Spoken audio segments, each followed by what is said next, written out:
When BTD6 first came out, it was an absolute free-for-all on how to beat the new game mode, CHIMPS. We were struggling to even beat the easy maps, and now people are beating the hardest ones with 125 grand left over.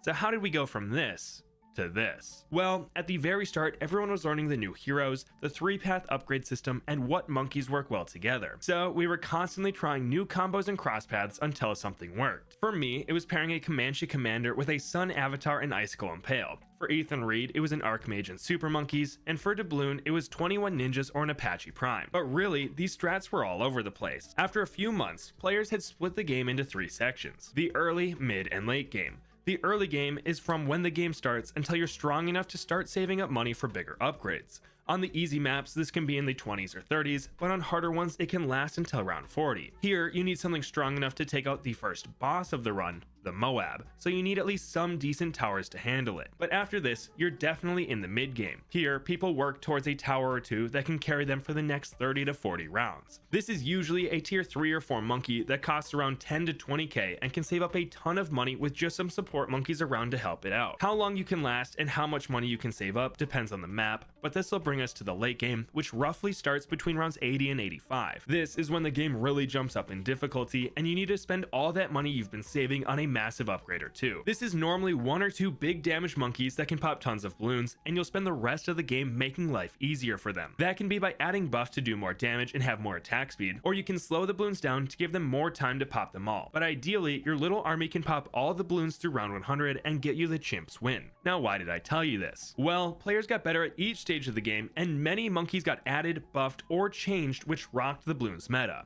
The obvious ones are all the monkeys added to the game. Since BTD6 came out, it went from having 4 heroes to 16 and 19 monkeys to 24, which gave us way more options affecting every stage of the game. But more than just this happened. On release, 3 starting strategies dominated the early game: 3 dart monkeys, a dart plus a submarine, or a dart and a sniper. These 3 could get you through the first few rounds of just about every map, and you could work your way towards a hero or more monkeys to help out. If you were on an easier map though, you could get away by starting with a hero, ninja, druid, or boomerang. But Ninja Kiwi, the company that makes BTD6, thought the starts were getting a bit stale, so they made several monkeys cheaper or moved their base cost to their upgrades. This included the boomerang, bomb shooter, tack shooter, buccaneer, wizard, ninja, druid, engineer, and beast handler, all of which are now cheap enough to be placed with a dart monkey at the start of the game. This opened a whole new world of starts, letting us skip tons of monkeys in the teens as we could go straight to upgrading some of these towers. And this money saved would compound as we're able to get our hero or decent upgrades earlier, letting us cut even more early game monkeys out of the start. This is especially nice on maps that don't have much space, where placing another monkey can actually be a big deal since selling isn't allowed in CHIMPS. The mid game also benefited from these changes. With this extra money, you could spend more on upgrades or support monkeys to help out. But the much bigger effect on this stage of the game was the addition of so many new monkeys. On top of the 12 new heroes, Ninja Kiwi also added the Mortar Monkey, Dartling Gunner, Mer Monkey, Engineer, and Beast Handler. While that might not sound like much, that's 15 different paths or 75 total upgrades that they have to balance. The number of combinations this added is insane, and I don't even know how to go about counting them. But I do know that all of them added something to this stage in the game. The Mortar, Dartling, and Beast Handler all have a path or 2 that can carry the mid game and damage, while the Engineer and Mer Monkey can help support now or later on. The fact that all these are viable already makes the game easier on the player if they know when and where to use them,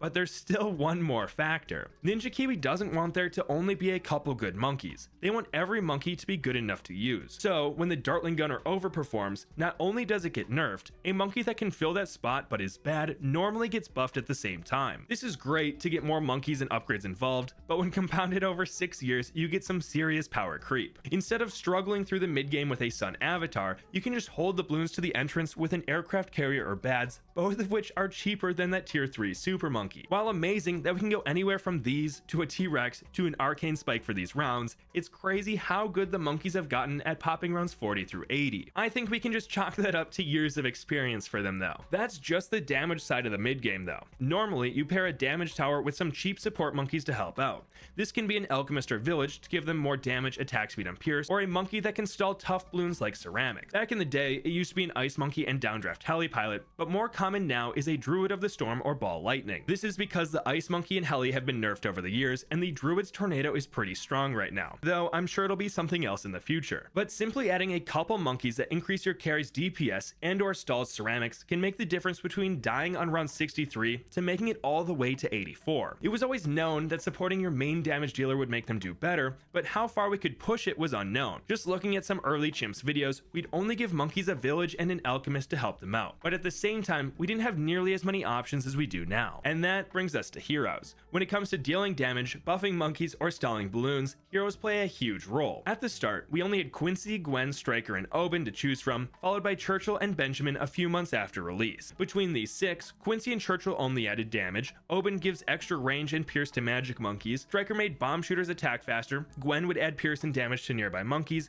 and Benjamin was much better in game modes other than Chimps. Now, picking the right hero can turn rounds from impossible to a piece of cake. You just need to know if you'd rather have extra damage or specific buffs. And while the first few covered these bases very well, the next 10 brought this to a whole other level. Ezili buffs the Necromancer's Pierce and can wipe out waves of blimps with her Moab Hex. Pat Fusty adds damage to nearby monkeys and helps stall balloons. Adora buffs Top Path Super Monkeys and adds a ton of damage. Brickle makes water monkeys much better. ETN provides global camo detection. Sada, Sai, and Corvus bring crazy damage to the table. Geraldo has a shop full of buffs and traps that can bail you out of any situation, and Rosalia adds some damage while making Helis and Aces less expensive. So instead of picking one of 5 heroes to help you out in general, you can go into a run with a specific plan and bring the exact hero that'll make the most impact. This can range from helping you through the start to giving you the buffs or damage you need for the mid and late game. But between more towers being good, learning the value of support monkeys, and the addition of so many heroes, it got much easier to save up tens of thousands of dollars in the mid game for an upgrade that'll carry the rest of the run. Picking up this massive upgrade is roughly when the late game starts, and when BTD6 came out, there were only a few high performing towers in the Avatar of Wrath, Comanche Commander, and Perma Spike. But now, basically every monkey has an upgrade or two that can get you the win. Sure, there are still those that are above the rest, but on average, monkeys have gotten much better at popping balloons. And from here, you'll buy the support monkeys that'll counter any rounds you might struggle with. If you're weak to DDTs, you can pick up a Mib, Glue Storm, or Super Brittle. If you don't have enough popping power, you can get an Overclock for more attack speed, a Lord of the Abyss for more pierce, or you can slow everything down with a Relentless Glue, Moab Presses, or the Final Harmonic. And if you don't have much single target damage, a First Strike or some Spike Storms will do you wonders. This is definitely not everything you can pick up, but from just the list I gave here, the Lord of the Abyss, Final Harmonic, and Overclock were not in the game when it came out, and the Glue Storm, Super Brittle, Relentless Glue, and Spike Storm have all received buffs over the years. On top of this making the game easier, players have also found ways to save money and get more performance out of towers in the late game. A great example of this is skipping the Mib. DDTs were such a problem back in 2019 that a Monkey Intelligence Bureau was almost mandatory, but now you actually want to skip it. This $8,000 upgrade gives every monkey in its range the normal damage type, meaning they can pop every type of balloon. This was super helpful for DDTs that have the lead property, and it seemed like an obvious pickup because it built off the 220 village that gives everything in its range extra attack speed and camo detection. But now there are two common skips for the Mib. The first is a Glue Striker Storm, as this ability removes the lead property from every balloon on screen and makes them take +2 damage from every attack. So it essentially gives everything the normal damage type and deal more damage. The other skip is to give your main damage dealer a few AMD Alchemists. If you place enough of them, your DPS monkey will have 100% uptime on this buff, which gives lead popping power and +1 damage to ceramics, leads, and Moab class balloons. And because people aren't buying the Mib these days, it gives you more of a reason to skip radar scanner on the village. Instead, you can get a different camo detection option like a Bloontonium Reactor or Signal Flare and opt for a 202 village in its place. This way, you can still get the attack speed buff from the village, the camo detection from the other monkey, and the village's bottom path makes monkeys and upgrades around it cheaper, saving you more money in the mid and late game, which can then be spent to lock up the win later on. So, in the early game, we've been able to cut out tons of monkeys and money from the start, bring in a whole new set of early combinations, and get our heroes down earlier if needed. In the mid game, we learned how to defend with less due to monkeys being added to the game, having more support monkey options, most upgrades getting buffed over time, and more heroes to give us specific and helpful solutions to tough rounds. And in the late game, we have more monkeys that are able to carry, ways to save money and increase performance, and the heroes make just as much of an impact in the late game as they do earlier on. And when you stack all these additions, buffs, and players being more skilled than ever before on top of each other, you get a wildly different experience. Instead of struggling on easy maps, players can now make RNG-proof guides for expert maps that are easy to follow and will get you the win first try, or they can optimize a run so much that they can win with over 100k left over. But that is how the Chimps experience has gone from brutal to simple over the years.